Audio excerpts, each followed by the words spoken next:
बहुत समय पहले समुद्र किनारे बसे एक छोटे से राज्य में एक लालची सरदार रहता था। उसका नाम था महिपाल। वो बहुत अमीर था, लेकिन दिल से कठोर। उसकी एक ही बेटी थी, आर्या। आर्या बहुत सुंदर, समझदार और साहसी लड़की थी। जब आर्या जवान हुई तो उसके पिता ने उसकी शादी एक बूढ़े, क्रूर और बहुत अमीर व्यापारी से तय कर दी। आर्या ने साफ इनकार कर दिया।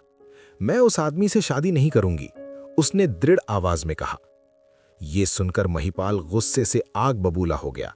उसने आर्या को महल के ऊपरी कमरे में बंद कर दिया। दिन बीतते गए। आर्या समझ गई कि अगर उसने कुछ नहीं किया तो उसे जबरदस्ती शादी के लिए भेज दिया जाएगा। एक दिन उसने पिता से कहा, पिताजी, अगर आप मेरी एक आखिरी इच्छा पूरी करें तो मैं आपकी बात मान लूंगी। महिपाल लालच में मान गया।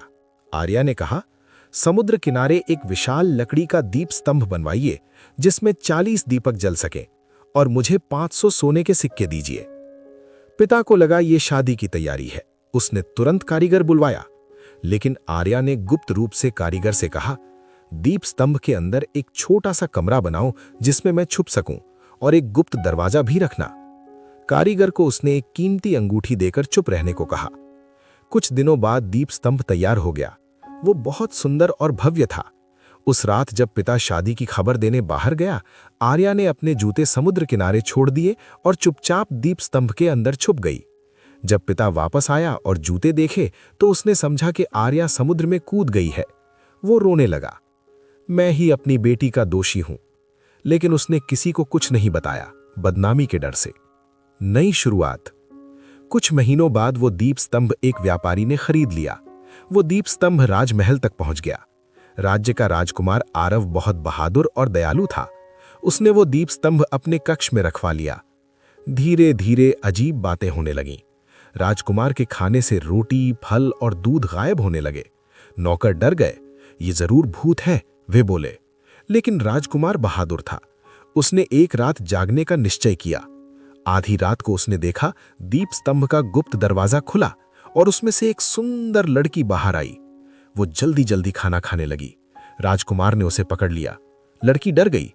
मत डरिए, राजकुमार ने कहा, तुम कौन हो? आर्या रो पड़ी और अपनी पूरी कहानी सुना दी। राजकुमार का दिल पिघल गया। उसने कहा, तुम यहां सुरक्षित हो। साजिश। कुछ दिनों बाद महल की एक दासी ने उन्हें देख लिया। खबर फैल गई। राजकुमारी की तयशुदा दुल्हन जल उठी। एक दिन जब राजकुमार शिकार पर गया हुआ था, उस राजकुमारी ने दीप स्तंभ अपने कमरे में मंगवा लिया और सारे 40 दीपक जला दिए। भीतर गर्मी बढ़ गई। आर्या घबराकर बाहर निकली। राजकुमारी ने उसे पकड़ लिया और सिपाहियों को आदेश दिया, इसे समुद्र में फेंक दो। बेहोश आर्या को समुद्र में फेंक दिया गया। लेकिन किस्मत को कुछ और मंजूर था। एक बूढ़ा मछुआरा वहां से गुजर रहा था। उसने लड़की को बचा लिया और अपने घर ले आया। आर्या ने कहा, आज से मैं आपकी बेटी हूं। वो वहीं रहने लगी। राजकुमार का दुख। जब राजकुमार लौटा और आर्या को गायब पाया, वो टूट गया। उसने खाना छोड़ दिया, बीमार पड़ गया। राजा ने घोषणा करवाई, जो भी राजकुमार के लिए खाना बनाएगा उसे महल आने दिया जाएगा। सब लोग खाना लेकर आए, लेकिन राजकुमार ने कुछ नहीं खाया। एक दिन आर्या ने मछुआरे से कहा, मैं मछली का सूप बनाती हूं। उसने उसमें खास जड़ी बूटियां मिलाईं। जब राजकुमार ने वो सूप सूंघा, वो उठ बैठा। ये किसने बनाया? मछुआरे ने सच्चाई बता दी। राजकुमार खुद मछुआरे के घर गया। वहां आर्या को देखकर उसकी आंखों में आंसू आ गए। मैं तुम्हें कभी नहीं खोना चाहता, उसने कहा। राजा को सब सच्चाई पता चली।